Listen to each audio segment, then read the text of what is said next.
Hello friends, welcome to this video. आज हम देखने वाले हैं संज्ञा यानी हिंदी व्याकरण का एक बहुत ही महत्वपूर्ण टॉपिक है संज्ञा, जो कि कॉम्पिटिटिव एग्जाम के पर्पज से बहुत ही ज्यादा महत्वपूर्ण है।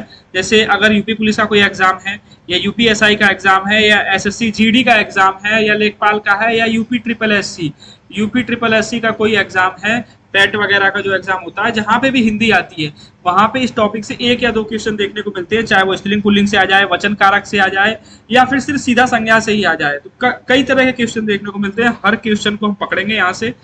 और मैं आपको एक चीज बताना चाहता हूं कि अगर आप यूपी पुलिस या एसएससी जीडी की तैयारी करते हो जहां पे हिंदी पूछी जाती है, ऐसा कोई भी एग्जाम है और उसमें वर्णमाला एक चैप्टर होता है, ठीक है, अगर वर्णमाला आपको नहीं समझ में आता है तो भाई मेरे कहने से प्लेलिस्ट बना रखी है हिंदी व्याकरण की, जाके देखो, या हिंदी ग्रामर लिखा होगा उस इसी चैनल पे स्टडी विद श्याम पे, आप वर्णमाला का वो जो वीडियो है वो जाके देखो। मैंने मतलब तीन या चार बार पढ़ा रखा है उसको, या दो बार ऐसे कुछ पढ़ा रखा है, ठीक है। एक बार तो मैंने बोर्ड पढ़ाया, हो सकता है बोर्ड वाला आपको ना समझ में आए, दिखाई दे, लेकिन जो मैंने ऐसे पढ़ाया है ना लैपटॉप वगैरह से सिस्टम पे, तो ये आपको जरूर समझ में आएगा अगर वर्णमाला में कोई दिक्कत है आपको। और एक काल भी पढ़ा रखा है मैंने। काल में बहुत लोग कंफ्यूज होते हैं कि भाई हेतु मद है, संभाव्य है या आसन्न भूतकाल है, कौन सा काल है।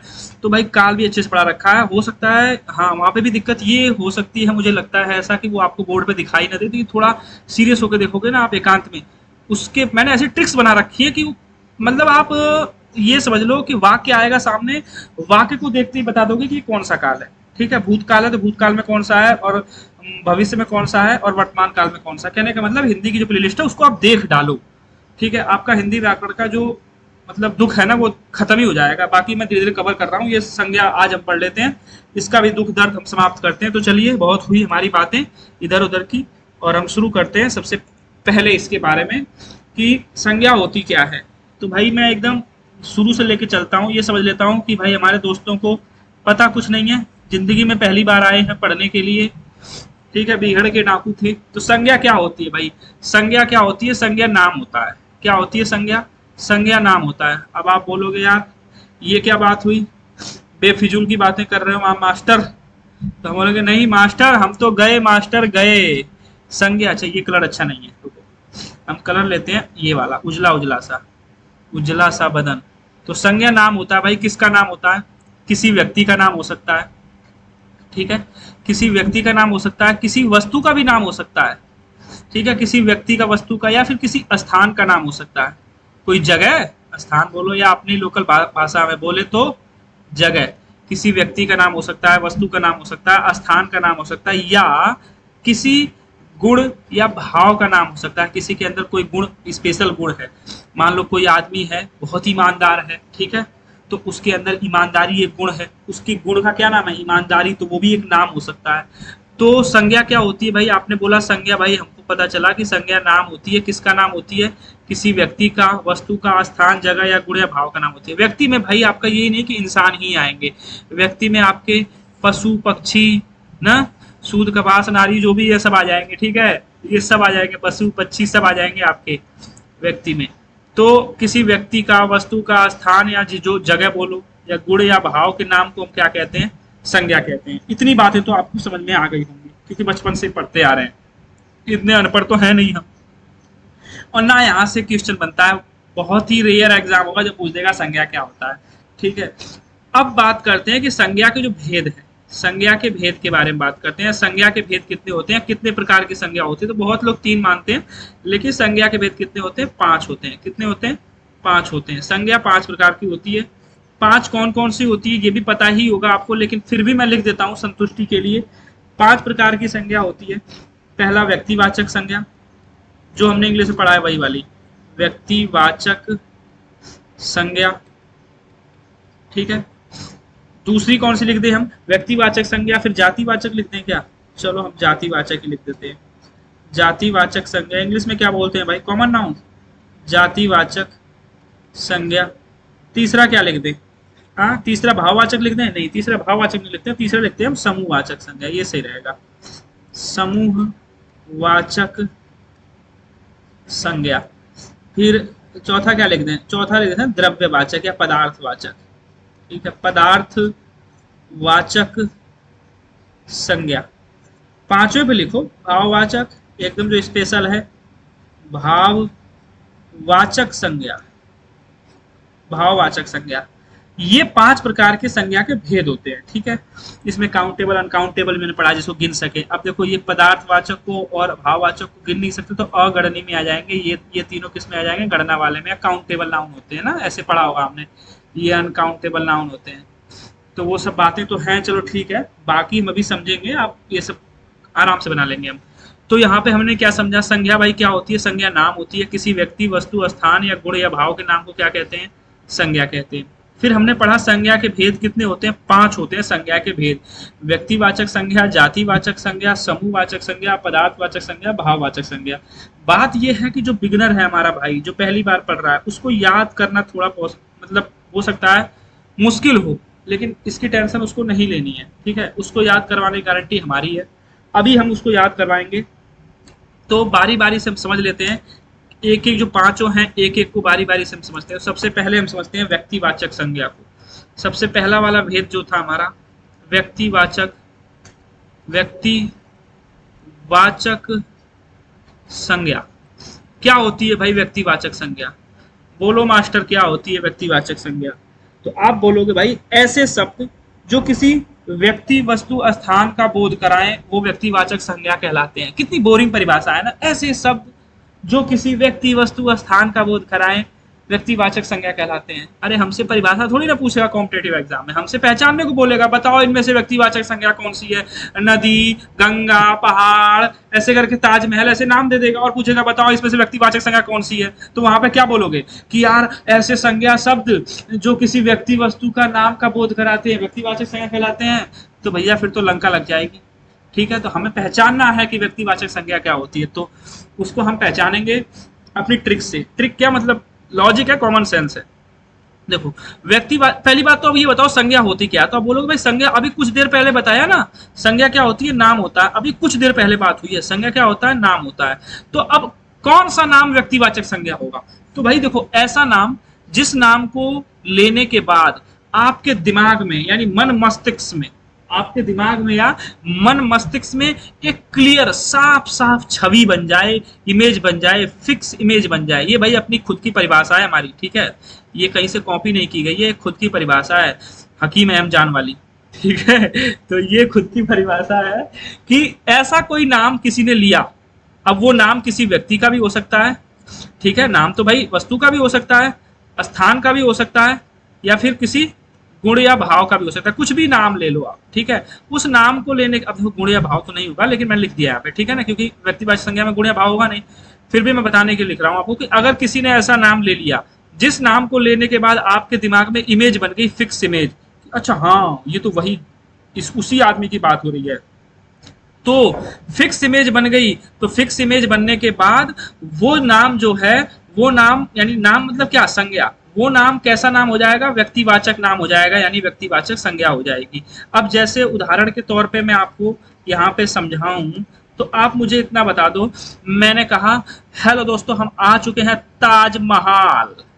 ताजमहल, ठीक है, ताजमहल। तो ताजमहल हमने नाम ले लिया। ये नाम है ना भाई, किसका नाम है? किसी जगह का नाम है। ताजमहल कोई बिल्डिंग है, इमारत है, उसका नाम है। तो ताजमहल आ चुके हैं।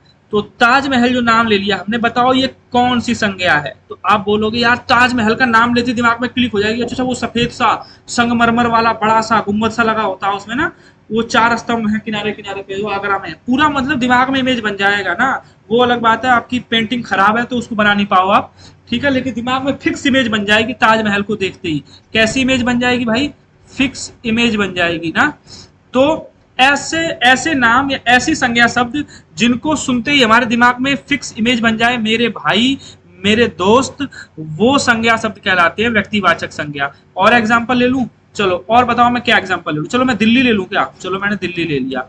अब आप बोलोगे दिल्ली लेने पे यार क्या इमेज बनेगी? बस गाड़ी घोड़ा लोग दिख रहे हैं। अरे ऐसा नहीं है मेरे दोस्त। दिल्ली का नाम लिया तो तुरंत मैप में आप कहाँ जाओगे? पूरा एकदम अल्तुनिया फल्तुनिया, एकदम रूस को सब छोड़ते हुए आपका दिमाग कहाँ जाके रुकेगा? कुतुबुद्दीन ऐबक जो जहाँ पे रहता था दिल्ली में, वहां पे जाके आप रुकोगे दिल्ली में। यानी कहने का मतलब दिल्ली नाम लेंगे तो क्या आपको आगरा का ख्याल आएगा? नहीं, आपको दिल्ली का ही ख्याल आएगा। तो दिल्ली नाम लेने पे दिल्ली जो शहर है उसका दिमाग में इमेज बन जाएगा, उसका मैप वगैरह देखा होगा जिंदगी में। भूगोल पढ़ा होगा तो वो भी दिमाग में आ जाएगा। तो अच्छा, तो दिल्ली कहने पे तो मान लो इमेज बन जाएगा। अगर मैंने यही मान लो बोल दिया शहर, मैंने बोला शहर से आ रहा है, तो आपके दिमाग में अब पता क्या होगी, अब वो फ्लैशबैक में फिल्मों में नहीं चलता है, बहुत सारे शहर घूमेंगे, यार कौन सा शहर हो सकता है, दिल्ली, कलकत्ता, आगरा, मथुरा, ना अपना बनारस, अपना प्रयागराज, बहुत सारे शहर हैं। तो शहर कहने पे दिमाग में इमेज की ऐसी की तैसी हो जा रही है, कोई फिक्स इमेज नहीं बन रहा है यार। तो शहर कहने पे फिक्स इमेज नहीं बन रहा, तो ये शहर आपका क्या व्यक्तिवाचक संज्ञा होगा, तो बोलोगे नो। क्या बोलोगे? नो, नहीं होगा। ठीक है, ये व्यक्तिवाचक संज्ञा नहीं होगा। उम्मीद करता हूं भाई समझ में आया होगा। अगर ज्यादा कचर कचर कर रहा हूं ना तो बोल सकते हो, हे लड़की तुम बहुत बोलती हो, कचर कचर। ठीक है, अब अगला हम पढ़ते हैं। ये व्यक्तिवाचक संज्ञा की क्या थी, छोटी सी प्यारी सी परिभाषा थी जो हमने समझ ली। ठीक है, अब इसमें आपको ये समझ में आ गया होगा कि व्यक्तिवाचक संज्ञा क्या होती है। यानी व्यक्तिवाचक संज्ञा ऐसी संज्ञा सब जिनका नाम लेने पे आपके दिमाग में क्या बन जाए, फिक्स इमेज बन जाए। ठीक है, वो क्या कहलाते हैं, व्यक्तिवाचक संज्ञा कहलाते हैं। सही है। अच्छा, मैं आपसे अगर बोलूं कि पर्वत, चलो मैं और उदाहरण लेता हूं, आपकी जो कंफ्यूजन है उसको दूर करता हूं। पर्वत, क्या पर्वत व्यक्तिवाचक संज्ञा है?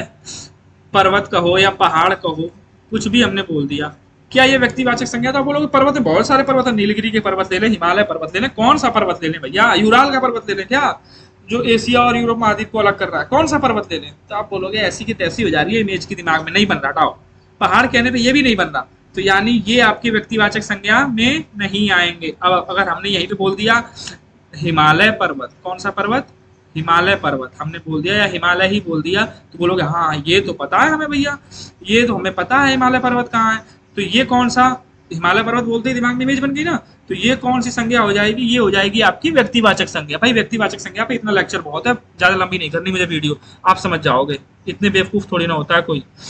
अगला दूसरा कौन सा था भाई, क्या लिखा था हमने, दूसरा सीरीज हमारी इधर उधर नहीं होनी चाहिए। हाँ, दूसरा था हमारा जातिवाचक संज्ञा।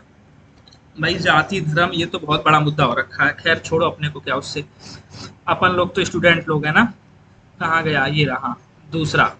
दूसरा है हमारा जातिवाचक संज्ञा, जातिवाचक संज्ञा। अच्छा हाँ, एक चीज और, अगर भाई आप देख रहे हो वीडियो तो इसे लाइक जरूर कर देना, और कमेंट में यार थोड़ा मतलब कोई मोटिवेशन सा कुछ लिख देना ना, ताकि मुझे भी हिम्मत मिलती रहे, क्योंकि मैं बहुत लेजी इंसान हूँ। वैसे मुझे जितना आता है मैं उतना पढ़ाना चाहता हूँ, लेकिन बात वही है ना, आलस आ जाता है, फिर रह जाता हूँ। अगर आप मतलब मोटिवेट करते रहोगे ना, तो जितना भी है मेरे पास सब पक डालूंगा इस पे। ठीक है, तो मतलब वही लाइक शेयर सब्सक्राइब जो भी अपना कर देना अपने हिसाब से, डिसलाइक भी कर देना अगर अच्छा ही लगता हो तो। जातिवाचक संज्ञा, जातिवाचक संज्ञा। अब जातिवाचक संज्ञा क्या होती है, अब देखो कोई ऐसी मतलब ऐसा नाम, ऐसा कोई नाम लो या ऐसी कोई संज्ञा, कुछ भी बोल सकते हो ना,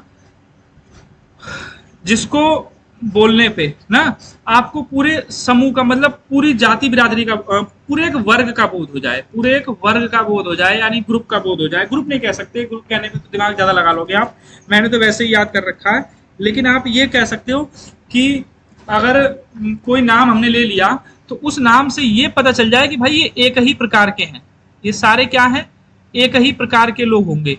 ठीक है, एक ही प्रकार के लोग होंगे, एक ही वर्ग के लोग होंगे, तो वो नाम जो है, वो संज्ञा जो है, वो बताएगा कि वो क्या है, जातिवाचक संज्ञा है।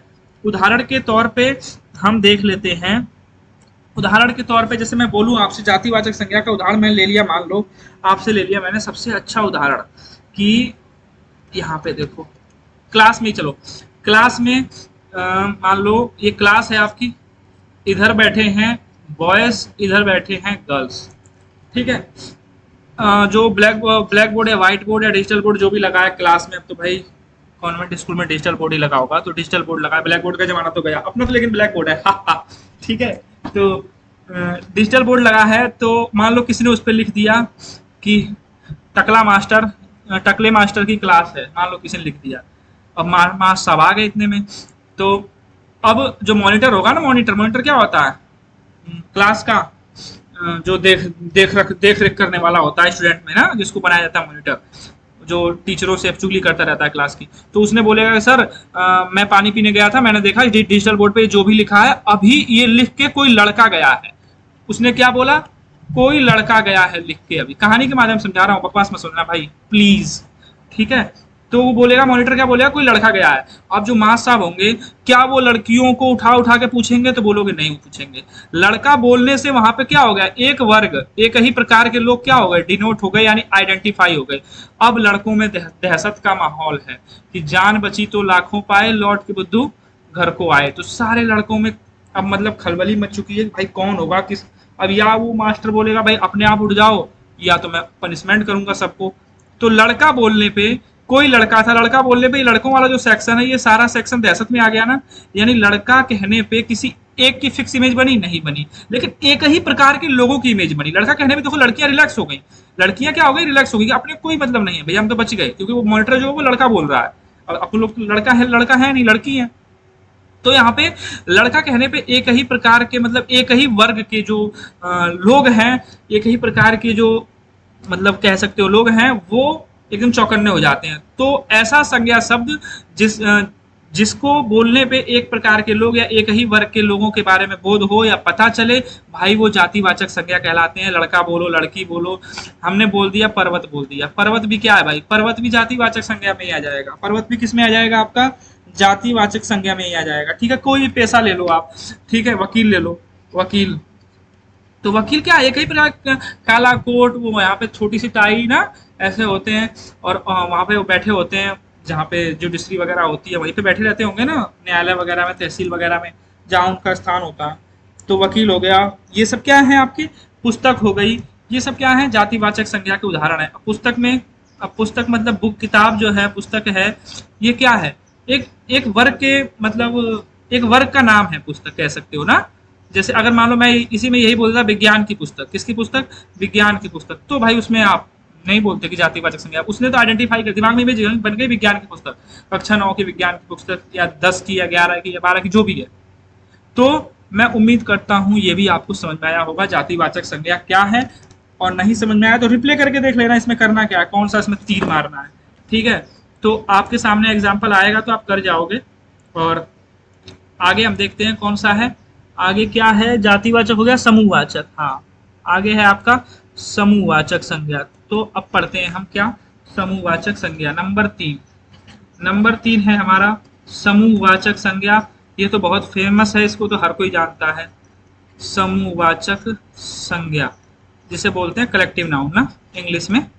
समूहवाचक संज्ञा यानी ऐसे संज्ञा शब्द या ऐसा कोई नाम, ठीक है, ऐसे संज्ञा शब्द या ऐसा कोई नाम जो पूरे किसके बारे में बताए, यहाँ पे आ जाएगा ग्रुप, या पूरे ग्रुप या समूह के बारे में बताए। वहां पे वर्ग जो था ना वो भाई ग्रुप मत समझना, ठीक है, कहीं लगो टिप्पणी करने, ऐसा कुछ नहीं है। मैं समझाने की कोशिश कर रहा हूँ आसान बना के, हो सकता है मैं शब्द इधर उधर बोल दूं, लेकिन इसका मतलब ये नहीं कि आप मुझे पाड़नी समझ लो। मैं भी आपकी तरह ही छोटा मोटा जानकार तो नहीं कह सकता, सीखने वाला हूँ, जो आता है वो सिखाने की कोशिश कर देता हूँ, बस और कुछ नहीं है। तो समूहवाचक संज्ञा भाई क्या हो गई, संज्ञा या नाम, ऐसा संज्ञा या नाम जो पूरे ग्रुप या समूह को बताए। जैसे हमने कहा कक्षा ना, कक्षा या क्लास बोल दो, तो ये समूह होता है किसका, यहाँ पे कौन लोग, कौन बैठ सकता है, यहाँ पे आतंकवादी बैठेंगे नहीं, कौन बैठेंगे, निकम्मे लोग बैठेंगे नहीं, यहाँ पे प्यारे प्यारे विद्यार्थी बैठेंगे। कौन बैठेंगे, विद्यार्थी बैठेंगे, यानी विद्यार्थियों का समूह है ये। किसका समूह है, ये विद्यार्थियों का समूह है, ठीक है। तो कक्षा क्या है, विद्यार्थियों का समूह, यानी समूहवाचक संज्ञा है। आप समझ पा रहे हो। आपसे हमने बोल दिया सेना, सेना, सेना क्या है, सेना भी आपका समूहवाचक संज्ञा है भाई। सेना किसका है, सोल्जर्स, यानी जो सैनिक हैं, सैनिकों का समूह सेना है ना, जहाँ पे बहुत सारे सैनिक रहते हैं, ठीक है। तो सैनिकों का समूह क्या कहलाती है, सेना कहलाती है, ठीक है। आप जैसे सभा बोल दो, सभा बोल दो, ठीक है, सभा बोल दो, सदन बोल दो, जहाँ पे बैठते हैं नेता वगैरह, ठीक है, सदन बोल दो। ये सब क्या है, भीड़ हो गया, ठीक है। लाइब्रेरी बोल दो, लाइब्रेरी को बोले तो हिंदी में बोले तो, हिंदी में बोले तो भाई पुस्तकालय, ठीक है। पुस्तकालय क्या है, वहां पे कई सारी किताबें होंगी। तो ये सब किस में आ जाएंगे, ये सब आपके समूहवाचक में आ जाएंगे। गुच्छा आ गया, मंत्री परिषद आ गई ना, संसद आ गई, ये सब किस में आ जाएंगे भाई, ये सब आ जाएंगे किसमें आपके, ये सब आ जाएंगे समूहवाचक संज्ञा में। ये तो इतना मतलब टफ है नहीं। अगला मुझे लगता है इसके बाद मैंने लिखा होगा द्रव्यवाचक लिखा होगा, हाँ द्रव्यवाचक लिखा है भाई, ठीक है। अगला देखते हैं द्रव्यवाचक संज्ञा। द्रव्यवाचक संज्ञा को मैं और आसान बनाने की कोशिश करता हूँ, ये आसान है भी, ठीक है। द्रव्यवाचक संज्ञा, द्रव्य बोलो या पदार्थ बोलो, ठीक है, द्रव्यवाचक संज्ञा। अच्छा एक चीज और बताता हूँ, पता होगा शायद आप लोगों को, इस वाले द्रव्य में और इस वाले द्रव्य में अंतर होता है भाई। ये द्रव्य होता है मैटर यानी पदार्थ, ठीक है, और ये वाला द्रव होता है लिक्विड, LIQUID, लिक्विड, लिक्विड बोलो तरल ना, पानी वाला, ठीक है ना, ये वो वाला द्रव होता है, ठीक है। मिटा दूं क्या इसको, ठीक है मैं मिठा देता हूँ समझाने के लिए। जैसा आधा वय वाला जो होता है वो पदार्थ होता है, द्रव्य की तीन अवस्था होती है ना, ठोस द्रव गैस, तो वो वाला द्रव होता है जो बीच वाला होता है, ठीक है।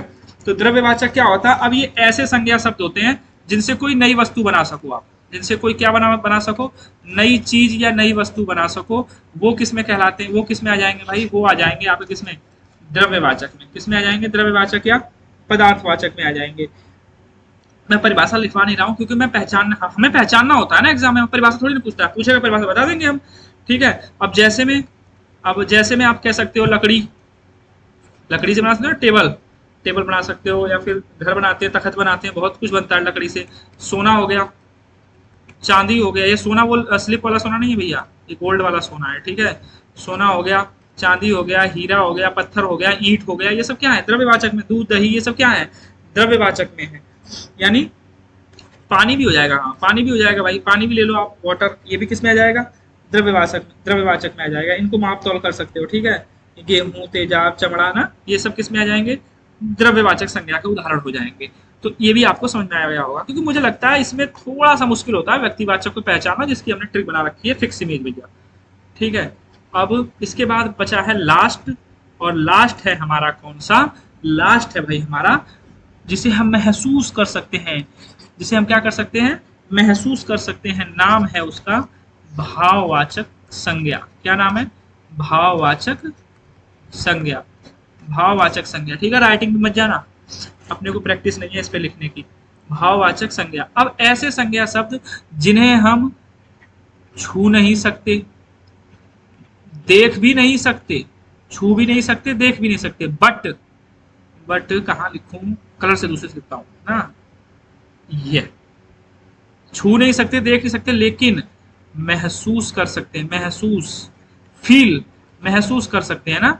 छू नहीं सकते, देख नहीं सकते, लेकिन क्या क्या कर सकते हैं भाई, महसूस कर सकते हैं। जैसे कहानी के उस पर चले, क्या कहानी समझाने में बड़ा मजा आता है यार, ठीक है। उदाहरण देखो, जैसे मान लो किसी घर में चोरी हो गई ना, अब किसी घर में क्या हो गई भैया चोरी। अब चोरी हो गई तो भाई चोरी का मतलब आपने चोरी होते हुए देखा नहीं, आपको पता चला बाद में। अब आप वहां बैठ के मान लो वो आदमी या औरत जो भी है वो रो रहा है, हाय भैया हाय दैया लुट गए खत्म ना, जो भी था 2-4 कटोरी गिलास थी वो सब लेके चले गए, तो चोरी हो गई। अब चोरी हो गई तो आप वहां पे जाओगे, भाई भीड़ होती है ना इकट्ठी हो रही, क्या हुआ। अब आप जाओगे वहां, तो वहां आप किसको देखोगे, देखो देखने की बात मैंने की ना, आप किसको देखोगे, उस चोर को देखोगे, बोलोगे अरे पागल हो का, पगला गए हो का, चोर को हम कैसे देखेंगे, चोर वहां रुकेगा, चोर ने लिया गिलास जेब में भरा और लेके निकल लिया, भाई गिलास बहुत बड़ी चोरी होती है ना, गिलास कटोरी चम्मच ये सब चोरी हो गई, तो चोर वहां पे दिखेगा नहीं दिखेगा। वहां पे दिखा कौन, वो जिसके घर पे चोरी हुई है वो व्यक्ति दिखा ना, तो वो व्यक्ति आपको दिखाई दिया, वो व्यक्ति आपको दिखाई दिया, ठीक है। क्या आपको चोरी दिखाई दी, नहीं, आपने क्या उस व्यक्ति को चोरी दिखाई दी जिसके घर पे चोरी हुई है, तो उसने चोर को तो नहीं देखा, ठीक है जाओ चोर तो माना जो भी है सो भी है, जो चोरी हुई है उसको उसने देखा नहीं देखा। क्या उस चोरी को वो छू सकता था, अरे वस्तुओं को छू सकता है ना, उस चोरी को वो बेचारा क्या कर सकता है, उस चोरी को वो बेचारा कर सकता है क्या, सिर्फ और सिर्फ महसूस कर सकता है कि भाई मेरी भैंस यहाँ पे रहती थी रोज, आज मेरी भैंस नहीं है, कोई मेरी भैंस को खोल के लेके चला गया, वो रो रहा है, ठीक है। तो उस चोरी को वो महसूस कर सकता है। एक एग्जांपल और देख लो, आप रास्ते में जा रहे हो, ठीक है, आपका मान लो 500 का नोट, बहुत ज्यादा बड़ा नोट है भाई, आज की डेट में यही बड़ा नोट है, 500 का नोट आपका गिर गया, ठीक है, और आपका 500 का नोट गिर गया, कोई पीछे से आया, उसने 500 का नोट उठाया और आपको लाके उसने दे दिया, तो आपके दिमाग में अब क्या आएगा, दिल दिमाग में उस व्यक्ति को आप देखोगे ना, अब आप कहोगे यार बहुत ईमानदार आदमी है, तो आपने उस व्यक्ति को देखा, लेकिन उस व्यक्ति के अंदर एक चीज थी, उसका गुण, उसकी क्वालिटी, जिसको आप क्या बोल रहे हो, ईमानदारी। क्या बोल रहे हो आप, ईमानदारी। उस ईमानदारी को आपने क्या किया, तो बोलोगे भाई हमने उस ईमानदारी को महसूस किया। कैसे, हमारे 500 जो मिल गए इसलिए हमने उसको क्या किया, महसूस किया, लेकिन देखा तो उस व्यक्ति को ना, तो उसके गुण को हमने क्या किया, महसूस किया। तो गुण या भाव जो होता है उसको हम सिर्फ महसूस कर सकते हैं, ना तो छू सकते हैं ना तो देख सकते हैं। इसीलिए गुण या भाव के नाम को क्या कहते हैं, हम भाववाचक संज्ञा कहते हैं। यही परिभाषा होती है भाई, ठीक है। अगर आपसे पूछेगा तो आप ऐसे ही कर लेना कि ना छू सके ना देख सके। यहाँ पे एग्जाम्पल में हाँ कंफ्यूज होते हैं लोग, हवा में बोलते हैं हवा कौन सा होगा, दिमाग चाट जाते हैं यार। हवा, आप ही बताओ हवा क्या होगा। क्या हवा को हम छू नहीं सकते? बोलोगे अरे यार छू सकते हैं, तो आप बोलोगे कहाँ छू सकते हैं हवा को? अरे भाई हवा को पकड़ नहीं सकते हो ना, छू तो सकते हो ना। आप साइकिल से जाओ, उधर से हवा चल रही है, मारेगी धक्का, चला ही नहीं पाओगे साइकिल। ये बताओ आपका कपड़ा उड़ जाता है, बिना टच किए उड़ जाता होगा? आपका जो उसका छप्पर है वो उड़ जाता है, पेड़ गिर जा रहे हैं हवा से, क्या बिना टच किए गिर जा रहे हैं? भाई कमाल करते हो यार। हवा को हम टच करें या हवा हमें टच करे, बात तो टच करने की हो रही है ना, टच तो हुए ना हम। तो जब छू सकते हैं तो पहला वाला लॉजिक तो वैसे, पहला नियम तो वैसे ही फेल हो गया। महसूस करने की बात कर रहे हैं यार, टच हो रहा है तो महसूस की बात ही नहीं करेंगे हम, यहाँ पे तो टच ही नहीं होना चाहिए। तो हवा आपका क्या होगा, हवा आपका भाई भाववाचक संज्ञा नहीं होगा। तो बात फंसती है भाई, तब हवा कौन संज्ञा होगा? तो भाई हवा का क्या है, समूह है ना, कई मतलब जातिवाचक संज्ञा में आ जाएगा। मतलब कई प्रकार की हवाएं होती हैं, पछुआ हवाएं, आपने सुना होगा पूर्वा हवा चल रही है, पूर्वी पवने, पछुआ पवने, जलदा, महासागरीय पवने, बहुत तरह की हवाएं होती हैं। तो ये इसमें नहीं आएगा भाववाचक संज्ञा में, ठीक है। भाववाचक संज्ञा को हमने यहाँ तक समझ लिया कि भाववाचक संज्ञा क्या होती है। मतलब संज्ञा के जो 5 भेद थे, उस संज्ञा के 5 भेद हमने समझ लिए हैं, ठीक है। अब हम पढ़ेंगे आगे कि जो संज्ञा है उसको मतलब विकार, यानी संज्ञा में बदलाव जो होता है किन की वजह से होता है, ऐसी कौन कौन सी चीजें हैं जो संज्ञा को बदल देती है, यानी संज्ञा के जो विकारक तत्व हैं वो कौन कौन से हैं। तो संज्ञा के भाई विकारक तत्व हैं, यानी किसी भी शब्द के विकारक जो तत्व हैं वो हैं, मैं लिखता हूं, जो संज्ञा, एक मिनट इसको मिटा के अच्छे से लिखते हैं ना, सुंदर से। संज्ञा के विकारक तत्व, संज्ञा के विकारक, विकारक, अच्छा विकारी शब्द है संज्ञा। विकारी मतलब जो बदल जाए, किसके आधार पे, लिंग वचन कारक के आधार पे बदल जाए। ये हम पढ़ चुके हैं कहाँ पे, शब्द में पढ़ चुके हैं, ठीक है। शब्द में पढ़ा था ना हमने कि विकारी शब्द और अविकारी शब्द, तो वहीं पे संज्ञा, सर्वनाम, विशेषण और क्रिया, ये 4 विकारी शब्द थे। तो वही आज हम पढ़ने जा रहे हैं कि संज्ञा के विकारक तत्व, यानी जो संज्ञा में ऐसे कौन से शब्द हैं या ऐसे कौन सी चीज है संज्ञा जिसके कारण संज्ञा क्या हो जाती है, बदल जाती है। ऐसी कौन सी चीज है जिसके कारण संज्ञा क्या हो जाती है, संज्ञा में विकार आ जाता है, यानी संज्ञा बदल जाती है। तो वही 3 चीजें हैं, कौन से, लिंग, दूसरा वचन, तीसरा आपका कारक। अगर आपसे पूछता है कि संज्ञा के विकारक तत्व कितने हैं, तो बोलोगे भाई साहब 3 हैं। कौन कौन से, लिंग वचन कारक, यानी लिंग, पुल्लिंग के हिसाब से संज्ञा कुछ और हो जाएगी, स्त्रीलिंग के हिसाब से कुछ और हो जाएगी, ठीक है। एक वचन के हिसाब से संज्ञा कुछ और हो जाएगी, बहुवचन के हिसाब से कुछ और हो जाएगी। भाई कारक है 8, तो उसके हिसाब से बदल जाएगी संज्ञा, ठीक है। तो संज्ञा में विकार उत्पन्न होता है लिंग वचन कारक, इन 3 आधार पे, ठीक है। अब इन तीनों को हम बारी बारी से समझना है, तो मुझे लगता है वीडियो होगी बहुत बड़ी, इनको हम अगली वीडियो में समझते हैं, ठीक है। आप कमेंट करोगे तभी समझाएंगे। फिलहाल मैंने 5 भेद समझा दिए हैं, ठीक है। मैंने बोला था ना मैं आलसी हूं, जब तक कमेंट नहीं करोगे नहीं बताऊंगा। मिलते हैं अगले वीडियो में, bye bye, best of luck.